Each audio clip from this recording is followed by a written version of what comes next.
ധൈര്യമായിരിക്കൂ, B courageous. ഇരുന്ന് ദൈവം ആരാന്നറിഞ്ഞ് വിഷമങ്ങൾ വിളിച്ചു പറയുന്നതിന് പകരം നാം പറഞ്ഞേ നടക്കില്ല എന്ന് ഞാനാകുന്നു എന്ന് പറഞ്ഞ ദൈവം. ഹല്ലേലൂയ. ഗ്രേസ് ചാനലിലേക്ക് എല്ലാവർക്കും യേശുക്രിസ്തുവിൻ്റെ നാമത്തിൽ സ്നേഹവന്ദനം. എന്തൊക്കെയുണ്ട് വിശേഷങ്ങൾ? ഇന്ന് ഞാൻ നിങ്ങളുമായി പങ്കുവയ്ക്കുവാൻ ആഗ്രഹിക്കുന്ന വചനം സങ്കീർത്തനം 46 അധ്യായം 10 വാക്യം. Be still and know that I am God. മിണ്ടാതിരുന്ന് ഞാൻ ദൈവമെന്ന് അറിഞ്ഞുകൊള്ളുവിൻ. ആമേൻ. ഈ വചനം ഇങ്ങനെ പറയാം: മിണ്ടാതിരുന്ന് ദൈവം ആരാന്ന് അറിഞ്ഞുകൊള്ളുവിൻ. ആമേൻ. ഈ വചനം നമ്മെ ഓർമ്മപ്പെടുത്തുന്നത് നമ്മുടെ ഉത്കണ്ഠകളുടെ മധ്യത്തിൽ നമ്മുടെ മനസ്സിനെ ശാന്തമാക്കുവാനും ദൈവത്തിന്റെ പരമാധികാരത്തിലും ശക്തിയിലും വിശ്വസിക്കുവാനും ഉറയ്ക്കുവാനുമാണ്. ആമേൻ. ദൈവം നമ്മുടെ എല്ലാ കാര്യങ്ങളെയും നിയന്ത്രിക്കുന്നുണ്ട് എന്ന് ഈ വചനം നമുക്ക് ഉറപ്പു തരികയാണ്. നിങ്ങൾ യാദർച്ഛികമായി അല്ല ഈ വചനം ശ്രവിക്കുന്നത്. ഇന്ന് എന്നെ കേൾക്കുന്ന ദൈവ മക്കൾക്ക് ദൈവം ഉറപ്പു തരുവാൻ ആഗ്രഹിക്കുകയാണ്. He is in control. ദൈവം നമ്മുടെ എല്ലാ കാര്യങ്ങളെയും നിയന്ത്രിക്കുന്നുണ്ട് എന്ന്. ഹല്ലേലൂയ. മാത്രമല്ല, അത് ദൈവ മഹത്വത്തിനായി തീരാൻ പോവുകയാണ്. ആമേൻ. നമ്മുടെ ഏത് സാഹചര്യങ്ങളാണോ അതിന് മേലുള്ള ഒരു ഉറപ്പും നിർദ്ദേശവുമായി ഈ വാക്യത്തെ കൈക്കൊണ്ടാട്ടെ. വിഷമത്തോടെ വീർപ്പുമുട്ടോടെ ആരെങ്കിലും എന്നെ ശ്രവിക്കുന്നുവെങ്കിൽ ദൈവവചനം പറയുകയാണ്, ആ സാഹചര്യങ്ങളെല്ലാം ദൈവം ആരാണെന്ന് രുചിച്ചറിയാനുള്ള അവസ്ഥകളായി മാറുകയാണ്. ആമേൻ. ദൈവകരം നമുക്ക് വേണ്ടി ചലിച്ചുകൊണ്ടാണ് ഇരിക്കുന്നത്. He's in control. അത് തക്ക സമയത്ത് വെളിപ്പെടുക തന്നെ ചെയ്യും. ആമേൻ. നാം ഒരു കാര്യം മാത്രം ചെയ്താൽ മതി, ആ സമയത്തിനായി വെയിറ്റ് ചെയ്യുക. ദൈവം തക്ക സമയത്ത് തൻ്റെ പൂർണ്ണ മഹത്വത്തോടുകൂടെ നിങ്ങൾക്കത് നിവർത്തിച്ചു തരും. ആമേൻ.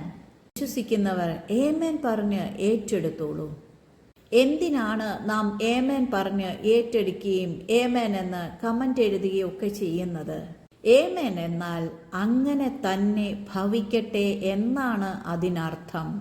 ഒരർത്ഥത്തിൽ നാം അത് നമ്മുടെ ജീവിതത്തിലേക്ക് റിസീവ് ചെയ്യുകയാണ്, ഏറ്റെടുക്കുകയാണ്. ആമേൻ. വിശ്വാസത്തിന്റെ ഒരു അടയാളമായി അത് പതിപ്പിക്കുകയാണ്.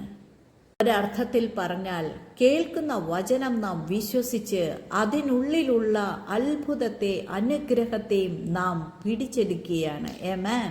വിശ്വാസത്തിന്റെ ഒരു പ്രവൃത്തിയാണത്. ഹല്ലേലൂയ. വചനം പറയുന്നു, അയക്കപ്പെട്ട വചനം ക്രിയ ചെയ്യാതെ മടങ്ങി വരില്ല എന്ന്. അതുകൊണ്ട് വചനം കേൾക്കുമ്പോൾ സംശയിക്കാതെ വിശ്വാസത്തോടെ സ്വീകരിക്കണം. ഈ വചനം യാദർച്ഛികമായല്ല ദൈവം തന്നത് എന്ന് എനിക്കറിയാം. ഈ വചനം ആരുടെയെങ്കിലും ജീവിതത്തിൽ പ്രവർത്തിക്കാനുണ്ട് എന്നത് നിശ്ചയം. അതുകൊണ്ട് ദൈവത്തിന്റെ ആത്മാവ് ഇന്ന് നമ്മോട് ഉറപ്പ് തരികയാണ്. ഇന്ന് ദൈവവചനം ഉറപ്പു തരികയാണ്, നാം ഭാരപ്പെടുന്ന അവസ്ഥകളിലെല്ലാം ദൈവം നിയന്ത്രണത്തിലാണ് എന്ന്. ആമേൻ. ഒരുപക്ഷെ നിങ്ങൾ ചോദിക്കുന്നുണ്ടാവും, എന്താണ് എൻ്റെ കാര്യത്തിൽ മാത്രം ദൈവം ഇടപെടാത്തത് എന്ന്. എന്നാൽ ശ്രദ്ധ വെച്ച് കേട്ടാൽ നിങ്ങൾക്കൊരു ശബ്ദം കേൾക്കുവാൻ സാധിക്കും. ഇല്ല മകനെ, മകളെ, I am in control. Hallelujah. ദൈവം നമ്മോട് അറിയിക്കുകയാണ്, തൻ്റെ തക്ക സമയത്ത് തൻ്റെ പൂർണ്ണ മഹത്വത്തോടെ പൂർണ്ണമായി അത് തീർത്തു തരുമെന്ന്. ആമേൻ.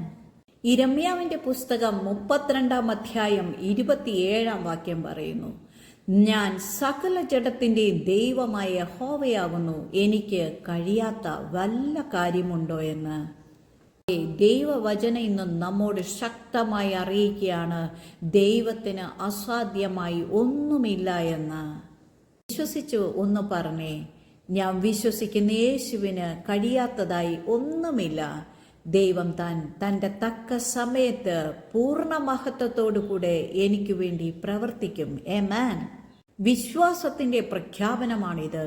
ഇത് പറയുമ്പോൾ തന്നെ നമ്മുടെ ജീവിതത്തിൽ ചില തടസ്സങ്ങൾ പൊട്ടിമാറും. ആമേൻ. കാരണം അയക്കപ്പെട്ട വചനം ക്രിയ ചെയ്യാതെ മടങ്ങി വരില്ല എന്ന് ദൈവവചനം പറയുന്നു. അതുകൊണ്ട് ഈ വചനം യേശുവിന്റെ നാമത്തിൽ സ്വീകരിച്ചാട്ടെ. ഞാനിതൊന്നും വെറുതെ ഇരുന്ന് പറയുന്നതല്ല. ഞാനിത് എൻ്റെ ജീവിതത്തിൽ പ്രായോഗികമാക്കിയ കാര്യമാണ്. ഇപ്പോഴും അത് തുടർന്നുകൊണ്ടിരിക്കുന്നു. എൻ്റെ ജീവിതത്തിൽ ദൈവം നടത്തിയ വഴികളെ എനിക്ക് പറയുവാനുള്ളൂ. മനുഷ്യന് അസാധ്യം, ദൈവത്തിന് സാധ്യം എന്നു പറയുന്ന കാര്യങ്ങൾ മാത്രമേ എൻ്റെ ജീവിതത്തിൽ സംഭവിക്കുന്നുള്ളൂ. അറിയാം, എന്നെ കേൾക്കുന്ന പലർക്കും ഇതേ അനുഭവങ്ങൾ തന്നെയായിരിക്കും പറയുവാനുള്ളത്. സ്തോത്രം. അതുകൊണ്ടാണ് സമയം കണ്ടെത്തി നിങ്ങളുമായി ഈ വചനത്തെ ഷെയർ ചെയ്യാം എന്ന് ഞാൻ ആഗ്രഹിച്ചത്. എന്തു ഞാൻ പകരം നൽകും നീ കരുതും കരുതലിനാ യേശുവേ നീയോർത്തതിനാ. അതേ ദൈവമക്കളെ, നാം തളർന്നിരിക്കുമ്പോൾ നമ്മുടെ ആത്മാവിൽ നാം ഒരു ശബ്ദം കേൾക്കും. ഹേ, എന്താ നീ തളർന്നിരിക്കുന്നത്? ഞാനില്ലേ നിന്റെ കൂടെ. അത് ദൈവശബ്ദമാണ്. എന്നാൽ ചിലർ ആ ശബ്ദം കേൾക്കാതെ പോകുന്നുണ്ട്. കാരണം ലോകശബ്ദങ്ങളാണ് നമുക്ക് മുന്നിൽ നിൽക്കുന്നത്. പലപ്പോഴും ലോകശബ്ദത്തിനാണ് നാം ചെവി കൊടുക്കുന്നത്. എന്തായി കാര്യങ്ങൾ, ഒന്നും നടന്നില്ലേ, കഷ്ടമായി പോയി എന്നൊക്കെ. എന്നാൽ ഒരു ദൈവ പൈതലിൻ്റെ പ്രിവിലേജ് ആ ലോകശബ്ദങ്ങൾക്ക് മുകളിൽ ഒരു ശബ്ദം കേൾക്കാം. ആ ശബ്ദം നമ്മുടെ പ്രാണപ്രിയനായ യേശുവിൻ്റെ ശബ്ദമാണ്. ആമേൻ. ഈ സർവശക്തനായ ദൈവത്തിൻ്റെ ശബ്ദം, പരിശുദ്ധാത്മാവ് നമ്മെ വഴി നടത്തുമെന്ന് വചനം പറയുന്നുവെങ്കിൽ പിന്നിൽ നിന്ന് ഒരു ശബ്ദം കേൾക്കുവാൻ സാധിക്കുമെന്ന് യെശയ്യാവിന്റെ പുസ്തകം പറയുന്നുവെങ്കിൽ നാം ആ ദൈവ ശബ്ദത്തിന് കാതോർക്കണം. അപ്പോൾ സംഭവിക്കുന്നത്, ലോകത്തിനോ മനുഷ്യന്റെ വാക്കുകൾക്കോ നമ്മെ തകർക്കുവാനോ തളർത്തുവാനോ സാധിക്കില്ല. വചനം നമുക്ക് വീണ്ടും ഓർമ്മപ്പെടുത്തുകയാണ്, മിണ്ടാതിരുന്ന് ദൈവം ആരാന്ന് അറിഞ്ഞുകൊള്ളുവിൻ. ആ വചനം നമ്മിൽ പ്രവർത്തിച്ച് നാം അസാധ്യമെന്ന് തോന്നിപ്പിക്കുന്ന ഏതു കാര്യമാണോ അത് ദൈവം സാധ്യമാക്കി തരും. അതെ, വചനം നമുക്ക് ഉറപ്പു തരികയാണ്, മിണ്ടാതിരുന്ന് ദൈവം ആരാന്നറിയുക.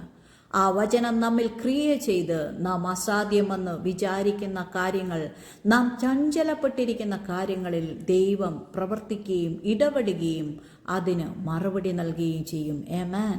ആരാ പറഞ്ഞേ നടക്കില്ല എന്ന്? ഞാനാകുന്നവൻ ഞാനാകുന്നു എന്ന് പറഞ്ഞ ദൈവം. ഹല്ലേലൂയ. ഹീസ് എൽ ഷദായ്, സർവശക്തനായ ദൈവം. അതെ, തന്നിൽ ഏകാഗ്രചിത്തന്മാർക്ക് വേണ്ടി തന്നെത്താൻ ബലവാനെന്ന് കാണിക്കേണ്ടതിന് ദൈവത്തിന്റെ കണ്ണുകൾ ഊടാടിക്കൊണ്ടിരിക്കുന്നു ഭൂമിയിലെന്ന് വചനം പറയുകയാണ്. അവന്റെ കണ്ണുകൾക്ക് മറഞ്ഞിരിക്കുന്ന ഒരു കാര്യവുമില്ല എന്ന്. ധൈര്യമായിരിക്കൂ, ബി കറേജിയസ്.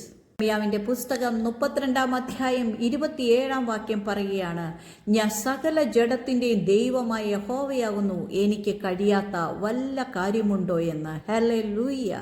ചെങ്കടലിനെ രണ്ടായി വിഭാഗിച്ചത് ഒന്ന് സങ്കല്പിച്ചു നോക്കിക്കേ. രണ്ടു വശത്തേക്കും മതിൽ പോലെ വെള്ളം മാറി നിൽക്കുന്നത്. ആർക്കു വേണ്ടി? ദൈവജനത്തിനു വേണ്ടി. വിശ്വസിക്കുവാൻ പറ്റുമോ?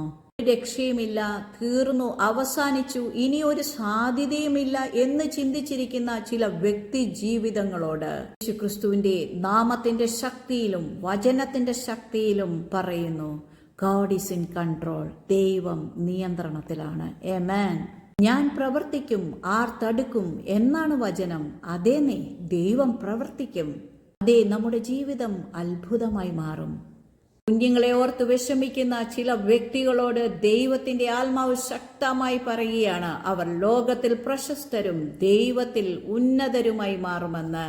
വിശ്വസിക്കുന്നവർ ആമേൻ പറഞ്ഞ് ഏറ്റെടുക്കൂ. Praise God. മിണ്ടാതിരുന്ന് ദൈവം ആരാന്നറിഞ്ഞ് വിഷമങ്ങൾ വിളിച്ചു പറയുന്നതിന് പകരം നാം പറയണം, എന്റെ ദൈവത്തിന്റെ നിയന്ത്രണത്തിലാണ് ഞാനും എൻ്റെ കുടുംബവും മക്കളും എനിക്കുള്ള സകലതും. ആമേൻ. പറയുക, എനിക്ക് നല്ലതേ വരൂ, കാരണം യേശുവാണ് എൻ്റെ കർത്താവ്. ആ ദൈവം പറയുന്നു, വിഷമിക്കേണ്ട, ഞാനാണ് നിന്റെ ദൈവം. വചനം പറയുന്നു, be still and know that I am God. മിണ്ടാതിരുന്ന് ഞാൻ ദൈവമെന്ന് അറിഞ്ഞുകൊള്ളുവീൻ. നമുക്ക് പ്രാർത്ഥിക്കാം. വിശ്വസ്തനും നല്ലവനും നീതിമാനുമായ ഞങ്ങളുടെ സ്വർഗസ്ഥ പിതാവേ, ഈ നല്ല സമയത്തിനായി ഞങ്ങൾ സ്തോത്രം ചെയ്യുന്നു അപ്പാ. ഞങ്ങൾ ഒരുമിച്ച് ഹൃദയം ഒരുമനപ്പെട്ടു പ്രാർത്ഥിക്കുമ്പോൾ തകർന്നും വിഷമിച്ചും ഹൃദയ നുറുക്കത്തോടെയും കേൾക്കുന്ന മക്കളുണ്ടപ്പാ. അങ്ങയുടെ കണ്ണ് അവരെ കാണുന്നതിനായി സ്തോത്രം. അങ്ങയുടെ ആണിപ്പഴുതുള്ള കരം ഇപ്പോൾ അവരെ തൊടുന്നതിനായി സ്തോത്രം. അങ്ങയുടെ കരം അവരെ കവർ ചെയ്യുന്നതിനായി നന്ദിയോടെ സ്തുതിക്കുന്നു. അവർ ഏതാവശ്യത്തിനും മധ്യ ആയിരിക്കുന്നുവോ അങ്ങയുടെ ആണിപ്പഴുതുള്ള കരം നീട്ടി ഞങ്ങൾക്ക് വേണ്ടി തുളയ്ക്കപ്പെട്ട കരം ഹല്ലേലൂയ ഇന്ന് അവർക്ക് മേൽ നീട്ടി ഒരു വിടുതൽ കൊടുക്കുന്നതിനായി നന്ദിയപ്പാ. സകലതും അങ്ങയുടെ നാമ മഹത്വത്തിനായി തീരട്ടെ. യേശു ക്രിസ്തുവിൻ നാമത്തിൽ തന്നെ ആമേൻ. കർത്താവ് എല്ലാവരെയും ധാരാളമായി അനുഗ്രഹിക്കട്ടെ. ആമേൻ, ആമേൻ.